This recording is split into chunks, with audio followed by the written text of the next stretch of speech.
Finally Saraswati পুজো এসেই গেল। আর এবছর আমাদের অ্যাপার্টমেন্টের পুজোয় আলপনা দেওয়ার দায়িত্ব আমার। তাই চলে এলাম ছাদে আলপনা দিতে, কারণ পুজোটা ছাদেই হবে। যেহেতু ছাদটা বেশ বড়, তাই ভেবেছি একটু বড় করেই আলপনা দেব।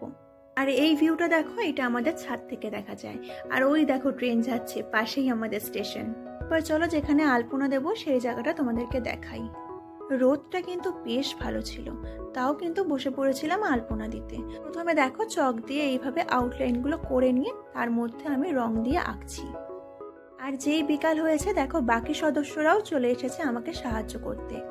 আর ওদেরকে বললাম যে এই খালি জায়গাগুলো রং দিয়ে ভরাট করো। দেখো এই যে করছে, লাল আর সাদা রং দিয়ে ভেবেছি এই আলপনাটা কমপ্লিট করব। আর এখানে দেখো এই দাদাটা রং ঢেলে দিচ্ছে আমাকে। আজকে আর পুরো আলপনাটা কমপ্লিট করা হয়নি, তো নেক্সট আলপনাটা কমপ্লিট করে তোমাদের সাথে ফুল লুক আমি শেয়ার করব। আজকের মতো টাটা।